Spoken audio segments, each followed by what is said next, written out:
Yet in all of this lexicographical sound and fury, 7 major dictionaries had been produced in 17th century England, the last having no fewer than 38,000 headwords. 2 matters were being ignored. The first was the need for a good dictionary to encompass the language in its entirety, the easy and popular words as well as the hard and obscure, the vocabulary of the common man as well as that of the learned house, the aristocrat, and the rarefied school. Everything should be included. The might of a 2-letter preposition should have no less standing, in an ideal word list, than the majesty of a piece of polysyllabic sesquipedalianism. The second matter that dictionary makers were ignoring was the coming recognition elsewhere that with Britain and its influence now beginning to flourish in the world, with daring sailors like Drake and Raleigh and Frobisher skimming the seas, with European rivals bending before the might of British power, and with new colonies securely founded in the Americas and India, which spread the English language and English concepts far beyond the shores of England, English was trembling on the verge of becoming a global language. It was starting to be an important vehicle for the conduct of international commerce, arms, and law. It was displacing French, Spanish, and Italian, and the courtly languages of foreigners. It needed to be far better known, far better able to be properly learned. An inventory needed to be made of what was spoken, what was written, and what was read. The Italians, the French, and the Germans were already well advanced in securing their own linguistic heritage, and had gone so far as to ordain institutions to maintain their languages in fine fettle. In Florence, the Accademia della Crusca had been founded in 1582, dedicated to maintaining Italian culture, even though it would be 3 centuries before there was a political entity called Italy. But a dictionary of Italian was produced by the Accademia in 1612. The linguistic culture was alive, if not the country. In Paris, Cardinal Richelieu had established the Académie Française in 1634. The 40 Immortals, rendered in perhaps more sinister fashion as simply the 40, have presided over the integrity of the tongue with magnificent inscrutability until this day. But the British had taken no such approach. It was in the 18th century that the impression grew that the nation needed to know in more detail what its language was and what it meant. The English at the close of the 17th century, it was said, were uncomfortably aware of their backwardness in the study of their own tongue. From then on, the air was full of schemes for bettering the English language, for giving it greater prestige both at home and abroad. Dictionaries improved, and very markedly so, during the first half of the new century. The most notable of them, a book that did indeed expand its emphasis from mere hard words to a broad swathe of the entire English vocabulary, was edited by a Stepney boarding school owner named Nathaniel Bailey. Very little's known about him other than his membership in the Seventh-day Baptist Church, but the breadth of his scholarship, the scope of his interest, is amply indicated by the title page of his first edition. There were said to be 25 editions between 1721 and 1782, all of them bestsellers. This title page also hints at the quite formidable task that lay ahead of any drudge who might be planning to create a truly comprehensive English lexicon.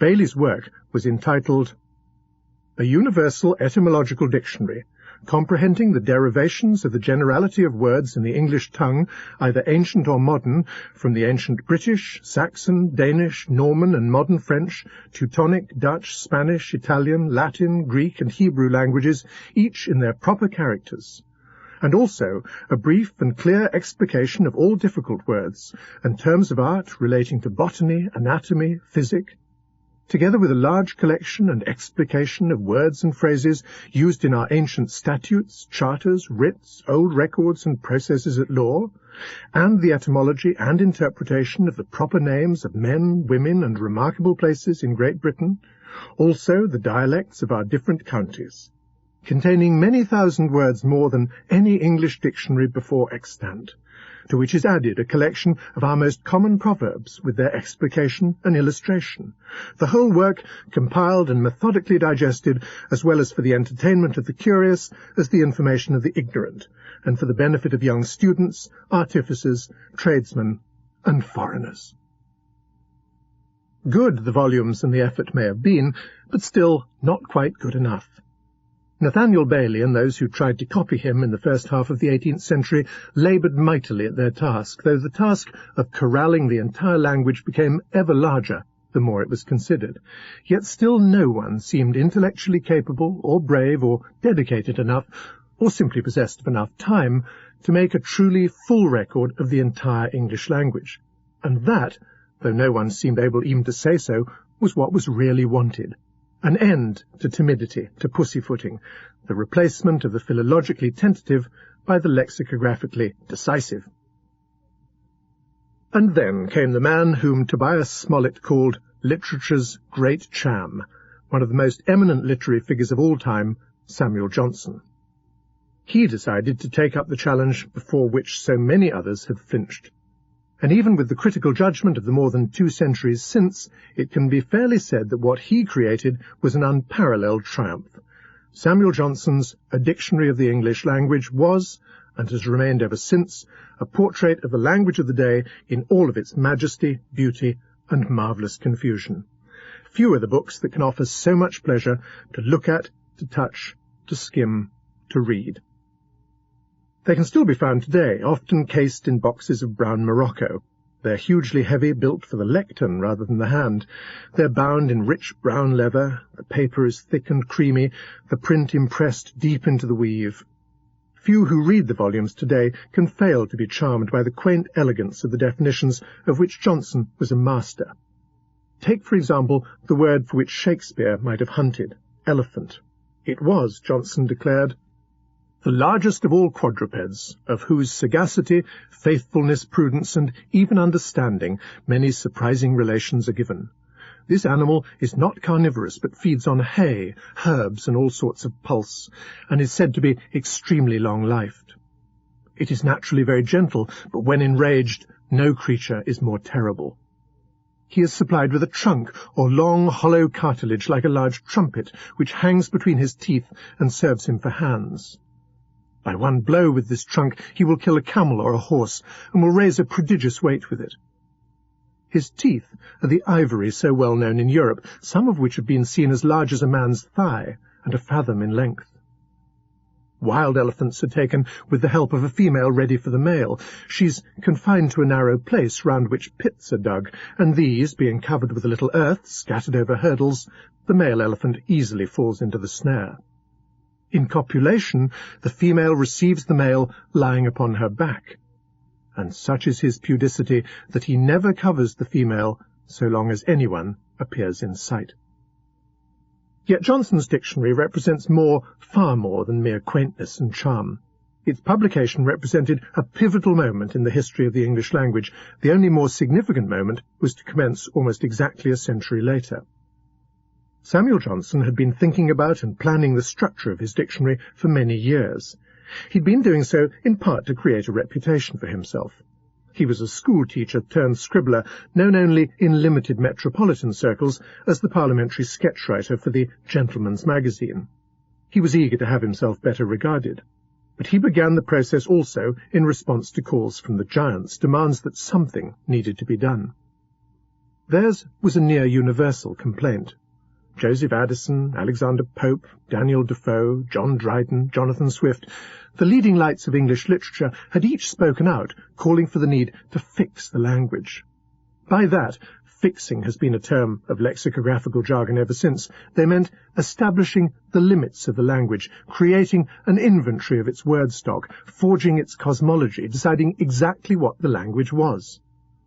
Their considered view of the nature of English was splendidly autocratic. The tongue, they insisted, had by the turn of the 17th century become sufficiently refined and pure that it could only remain static, or else thenceforward deteriorate. By and large they agreed with the beliefs of the 40 immortals across the Channel, though they would have been loath to admit it. A national standard language needed to be defined, measured, laid down, chased in silver, and carved in stone. Alterations to it then could be permitted or not, according to the mood of the great and the good, a homegrown 40, a national language authority. Swift was the fiercest advocate of all. He once wrote to the Earl of Oxford to express his outrage that words like bamboozle, uppish, and of all things couldn't, were appearing in print. He wanted the establishment of strict rules banning such words as offensive to good sense. In future, he wanted all spellings fixed, a firm orthography, the correctness of writing. He wanted the pronunciations laid down, an equally firm orthoepy, the correctness of speech. Rules, rules, rules. They were essential, declared Gulliver's creator. The language should be accorded just the same dignity and respect as those other standards that science was then also defining. What is blue or yellow, physicists were then wondering. How hot is boiling water? How long is a yard? How to define what musicians knew as middle C? What indeed of the precise measurement of longitude so vital to seamen? Enormous efforts were being made in this particular field at just the same time as the debate over the national language. A board of longitude had just been set up by the government, funds were being dispersed, and prizes offered just so that a clock could be invented that would go to sea on a ship and be only almost imperceptibly inaccurate. Longitude was vitally important, so great a trading nation as Britain needed to have its ship's masters know exactly where they were. And so the thinking of great literary men went, if longitude was important, if the defining of colour, length, mass, and sound was vital, why was the same import not given to the national tongue? As one pamphleteer wailed appropriately, we have neither grammar nor dictionary, neither chart nor compass, to guide us through the wide sea of words. No dictionary had proved adequate so far, said Swift and his friends, but given the heights of perfection that the language had already achieved, one was now needed, and a dedicated genius must be found and applied to the task of making one. It would accomplish two desirable deeds, the fixing of the language and the maintenance of its purity. But Samuel Johnson, however, could not have disagreed more. At least he wanted to have no truck with ordering the language to remain pure. He might have liked it to, but he knew that it couldn't be done. As to whether he thought it possible or desirable to fix it, theses have tumbled by the score from academic presses in recent years, arguing variously that Johnson did want to, or that he didn't. The consensus now is that he originally planned to make a fix on the tongue, but when he was halfway through his 6-year task, he came to realize that it was both impossible and undesirable. One of his predecessors, Benjamin Martin, explained why. No language, as depending on arbitrary use and custom, can ever be permanently the same, but will always be in a mutable and fluctuating state, and what is deemed polite and elegant in one age may be accounted uncouth and barbarous in another. This dictum, which appeared in the preface to still another half-baked attempt at a proper dictionary just a year before Johnson brought out his own, might as well have guided the great Cham throughout his entire construction.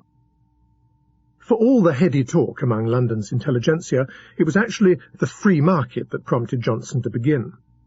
In 1746, a group of 5 London booksellers, the famous Messrs. Longman among them, were seized with the idea that a brand-new dictionary would sell like hot cakes. They approached their favourite parliamentary writer, whom they knew to be both eager and broke, and made him an offer he could scarcely refuse, 1,500 guineas, half of it up front. Johnson agreed readily, with the sole caveat that he would seek as patron the man who was currently the arbiter of all that was good and worthwhile in literary England, Philip Dormer Stanhope, the 4th Earl of Chesterfield. Lord Chesterfield was one of the most remarkable figures in the land, an ambassador, a Lord Lieutenant of Ireland, a friend of Pope, Swift, Voltaire, and John Gay. It was Chesterfield who had forced England to adopt the Gregorian calendar, and it was Chesterfield whose letters to his bastard son Philip, advising him on his behaviour, became, when published, an indispensable vade-mecum of good manners. His imprimatur on the dictionary would be valuable, his patronage of the project invaluable. That he promised the imprimatur, but declined the patronage, except for handing Johnson a draft for a measly £10, but then went on to claim a part in Johnson's subsequent triumph, became a source of well-publicised hard feelings. Lord Chesterfield, Johnson was to say later, taught the morals of a whore and the manners of a dancing master. Chesterfield had the elephantine hide of a true aristocrat, however, and brushed off the criticisms as good-natured, which they were not. His early advocacy of the dictionary, plus the 750 guineas that the booksellers had placed in Johnson's hand, nonetheless set the 37-year-old editor to work. He took rooms off Fleet Street, hired 6 serving men, 5 of them Scotsmen, which would come as some eventual comfort to James Murray, who was from Hawick. He took them as his amanuenses, and settled down to the 6 years of unremitting drudgery that were to prove necessary. He had decided, as Murray was to decide a century later, that the best way, indeed the only way, to compile a full dictionary was to read, to go through all literature and list the words that appeared on hundreds of thousands of pages. It's an axiom that you have 3 overlapping choices in making a word list. You may record words that are heard, you may copy the words from other existing dictionaries, or you may read, after which, in the most painstaking way, you record all the words you have read, sort them, and make them into a list. Johnson dismissed the first idea as far too cumbersome to be useful. He naturally agreed to the second. All lexicographers use earlier dictionaries as a starting point to make sure they miss nothing. And most significantly, he decided on the primary importance of the third choice, reading. Hence the taking of the rooms off Fleet Street, hence the buying or borrowing of books by the ton and the yard and the sack, and hence the hiring of the 6 men. The team, totalling 7, had been created to browse and graze through all existing writings, and to make a catalogue of all that was swept into the team's collective maw. It was swiftly realized that it would be impossible to look through everything, and so Johnson imposed limits. The language, he decided, had probably reached its peak with the writings of Shakespeare, Bacon, and Edmund Spenser, and so there was probably precious little need to go look further back than their lifetimes. He ruled, therefore, that the works of Sir Philip Sidney, who was only 32 when he died in 1586, would usefully mark the starting point for his search, and the last books, published by newly dead authors, would mark the end. His dictionary would thus be the result of a concerted trawl through just a century and a half of writing, with the odd piece of Chaucer thrown in for good measure. So Johnson took down these books and read, then underlined and circled words he wanted, and annotated the pages he had chosen. He then demanded that his men copy onto slips of paper the full sentences that displayed his chosen words, and these he then filed, to use when necessary, to illustrate the point he was making, the meaning of a word that he was trying to show. And it was all those quoted meanings, a demonstration of the multiplicity of subtle shadings of sense that can be encompassed by the simple arrangement of a group of letters, that prove the great triumph of Johnson's dictionary. For while we might laugh at the quaint charm of his definition of elephant, or of oats, a grain which in England is generally given to horses, but in Scotland supports the people, or of lexicographer, a writer of dictionaries, a harmless drudge that busies himself in tracing the original and detailing the signification of words, we can only be staggered by his dealings with, say, the verb take. Johnson listed, with supportive quotations, no fewer than 113 senses of this particular verb's transitive form, and 21 of the intransitive. To seize, grasp, or capture, to catch with a hook, to catch someone in an error, to win popular favour, to be effective, to claim to do something, to assume the right, to mount a horse, to flee, to perform what one does in removing one's clothing. The list is almost endless. It was a mark of Samuel Johnson's genius that, armed with references from 150 years of English writings, he was able, and essentially single-handedly, to find and note almost every use of every word of the day. Not simply take, but other common coin like set and do and go, and hundreds upon hundreds of others. Small wonder that once his project was well underway and the trifling business of his creditors' needs arose, he once barred the door to the milkman with his bed, crying from behind the door, "Depend on it, I'll defend this little citadel to the utmost." He finished amassing his list of the English word stock in 1750. He spent the next 4 years editing the citations and choosing the 118,000 illustrative quotations, sometimes by committing the heresy of changing quotes that he didn't like. Finally, he completed the definitions of what were to become the 43,500 chosen headwords. He wrote some of these definitions from scratch, or else he borrowed substantial passages for others from writers he admired, as with elephant, which was partly the work of a man named Calmet. He didn't publish the completed work until 1755, however. He wanted to persuade Oxford University to grant him a degree, believing that if he was able to add it to his name on the title page, it would do Oxford, the book's sales, and himself, and not necessarily in that order, a lot of good. Oxford agreed, and on April the 15th, 1755, there appeared a dictionary of the English language, in which the words are deduced from their originals and illustrated in their different significations by examples from the best writers, to which are prefixed a history of the language and an English grammar, by Samuel Johnson, A.M., in 2 volumes.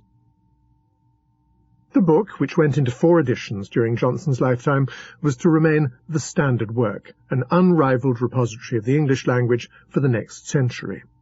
It was an enormous commercial success, and was almost universally praised, particularly by the egregious Lord Chesterfield, who hinted that he had had rather more to do with the book's making than he had. This enraged Johnson. Not only did he mutter about whores and dancing masters, but he had up his sleeve the unkindest cut. Under the definition of patron, he had written, "a wretch who supports with indolence and is paid with flattery." But the noble lord brushed this aside too, as lords are wont to do. There were some critics.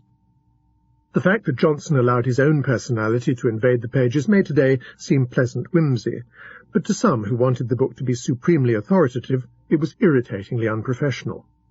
Many writers sniped at the limited authority of some of those whom Johnson quoted, a criticism that Johnson himself anticipated in his preface. Some found the definitions patchy, some of them trite, some unnecessarily complicated, as with the word network, anything reticulated or decussated at equal distances, with interstices between the intersections.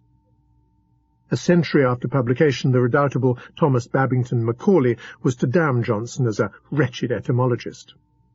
But, Macaulay aside, many of the critics were probably just jealous, envious that Johnson had done what none of them could ever do. "Any schoolmaster might have done what Johnson did," wrote one. "His dictionary is merely a glossary to his own barbarous works." But the writer was anonymous, and quite probably a disappointed rival. Or else a rabid Whig. Johnson was a noted Tory, and wrote with what some thought a distinctive Tory bias.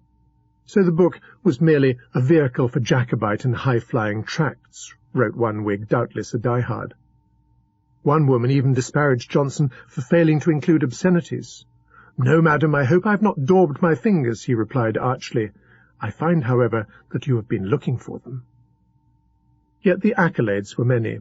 Voltaire proposed that the French model a new dictionary of their own on Johnson's, and the venerable Accademia della Crusca wrote from Florence that Johnson's work will be a perpetual monument of fame to the author, an honour to his own country in particular, and a general benefit to the Republic of Letters throughout all Europe. "In an age of dictionaries of all kinds," wrote a modern consideration, "Johnson's contribution was simply primus inter pares." And Robert Birchfield, who edited the 4-volume supplement to the Oxford English Dictionary in the 1970s, had no doubts. Johnson managed to combine being both a lexicographer and a supremely literate man.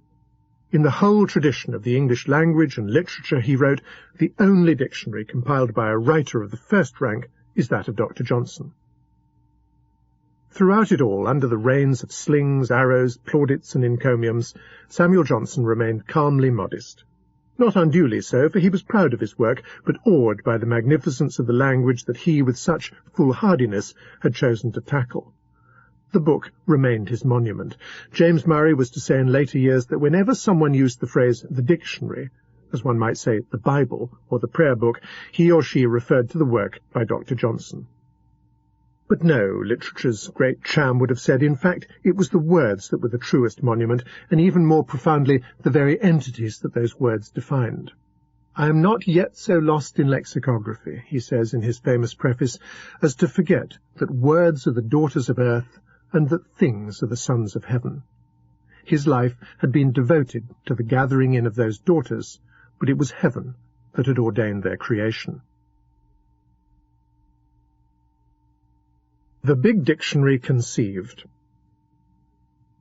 Elephant, noun. A huge quadruped of the pachydermate order, having long, curving ivory tusks and a prehensile trunk or proboscis. Of several species once distributed over the world, including Britain, only 2 now exist, the Indian and African. The former, the largest of extant land animals, is often used as a beast of burden and in war. The achievements of the great dictionary makers of England's 17th and 18th centuries were prodigious indeed. Their learning was unrivalled, their scholarship sheer genius, their contributions to literary history profound. All this is undeniable, and yet, cruel though it seems even to venture to inquire, who now really remembers their dictionaries, and who today makes use of all that they achieved? The question begs an inescapably poignant truth, of the kind that dims so many other pioneering achievements in fields that extend beyond and are quite unrelated to this one. The reality, as seen from today's perspective, is simply, however distinguished the lexicographical works of Thomas Eliot, Robert Corddry, Henry Cockerham, and Nathaniel Bailey, and however masterly and pivotal the creation of the great Cham, Samuel Johnson himself, their achievements seem nowadays to have been only stepping stones, and their magnificent volumes of work very little more than curios, to be traded, hoarded, and forgotten. And the reason for this is principally that in 1857, just over a century after the publication of the first edition of Johnson's dictionary, there came a formal proposal for the making of a brand new work of truly stellar ambition, a lexicographical project that would be of far, far greater breadth and complexity than anything attempted before. It had as its goal a quite elegantly simple impertinence. While Johnson had presented a selection of the language, and an enormous selection at that, brilliantly fashioned, this new project would present all of it. Every word, every nuance, every shading of meaning and spelling and pronunciation, every twist of etymology, every possible illustrative citation from every English author. It was referred to simply as the Big Dictionary. When conceived, it was a project of almost unimaginable boldness and foolhardiness, requiring great bravura, risking great hubris. Yet there were men in Victorian England who were properly bold and foolhardy, who were more than up to the implicit risks. This was, after all, a time of great men, great vision, great achievement. Perhaps no time in modern history was more suited to the launching of a project of such grandiosity, which is perhaps why duly and ponderously it got under way. Grave problems and seemingly intractable crises threatened more than once to wreck it. Disputations and delays surrounded it, but eventually, by which time many of those great and complicated men who first had the vision were long in their graves, the goal of which Johnson himself might have dreamed was duly attained. And while Samuel Johnson and his team had taken 6 years to create their triumph, those involved in making what was to be and still is the ultimate English dictionary took 70 years, almost to the day. The Big Dictionary's making began with the speech at the London Library on Guy Fawkes' Day, 1857. Richard Chenevix Trench was officially designated by his contemporary obituarists as a divine, a term that's rarely used today, but that embraced all manner of good and eminent Victorians who pursued all kinds of callings and who wore the cloth while doing so. At the time of his death, in 1886, Trench was still regarded more as a divine than anything else. He had had a glittering ecclesiastical career that culminated in his being made Dean of Westminster and then Archbishop of Dublin. He was also lame because of breaking both his knees, not because of any excess of genuflective piety, however, but because he fell down a gangplank while crossing on the boat to Ireland. His theme on that lexicographically famous evening was intriguing.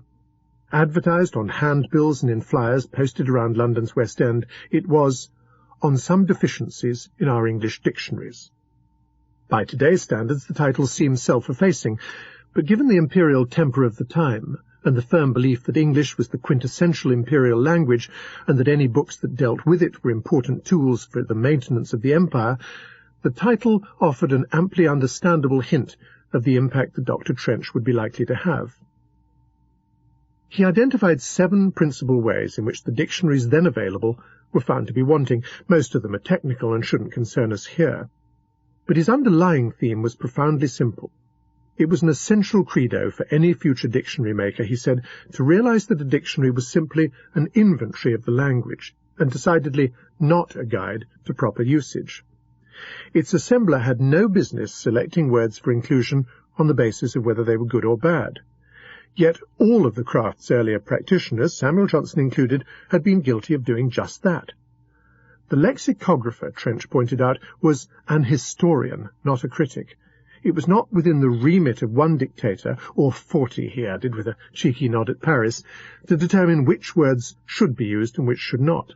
A dictionary should be a record of all words that enjoy any recognized lifespan in the standard language.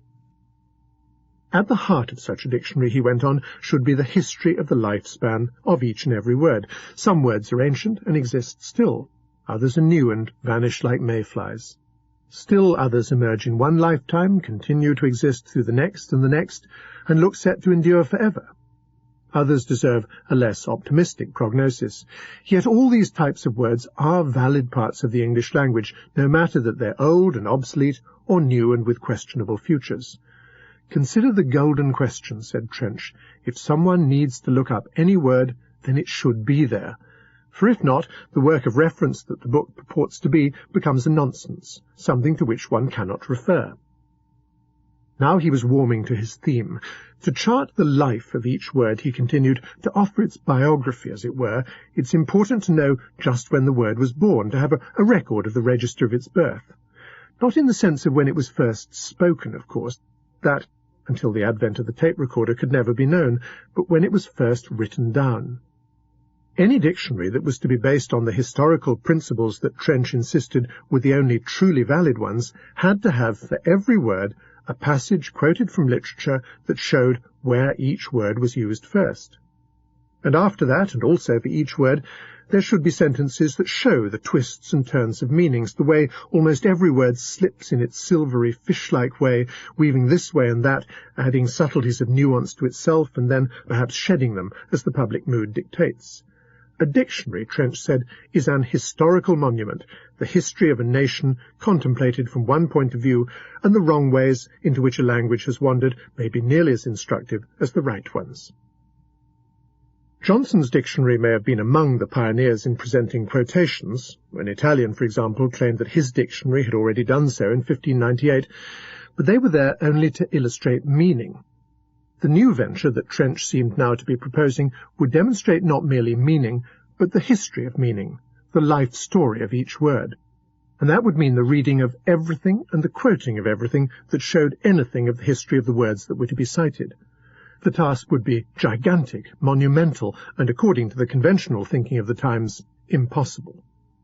Except that here Trench presented an idea to those ranks of conservative and frock-coated men who sat silently in the library on that dank and foggy evening, was potentially dangerous and revolutionary, but it was the idea that in the end made the whole venture possible. The undertaking of the scheme, Trench said, was beyond the ability of any one man. To peruse all of English literature, and to comb the London and New York newspapers and the most literate of the magazines and journals, must be instead the combined action of many. It would be necessary to recruit a team, moreover a huge one, probably comprising hundreds and hundreds of unpaid amateurs, all of them working as volunteers. The audience murmured with surprise. Such an idea, obvious though it may sound today, had never been put forward before. But then some members said as the meeting was breaking up, it did have some real merit. It had a rough, rather democratic appeal. It was an idea consonant with Trench's underlying thought that any grand new dictionary ought to be itself a democratic product, a book that demonstrated the primacy of individual freedoms, of the notion that one could use words freely, as one liked, without hard and fast rules of lexical conduct. Any such dictionary certainly should not be an absolutist, autocratic product, such as the French had in mind. The English, who had raised eccentricity and poor organization to a high art, and who had placed the scatterbrain on a pedestal, loathed such Middle European things as rules, conventions, and dictatorships. They abhorred the idea of diktats, about the language, for heaven's sake, emanating from some secretive body of uncountable immortals. Yes, nodded a number of members of the Philological Society, as they gathered up their astrakhan-collared coats and white silk scarves and top hats that night, and strolled out into the yellowish November fog. Dean Trench's notion of calling for volunteers was a good one, a worthy and really rather noble idea. And it was also, as it happens, an idea that would eventually permit the involvement in the project of one scholarly but troubled lexicographer Moncay, Assistant Surgeon retired, U.S. Army, Brevet Captain William Chester Minor.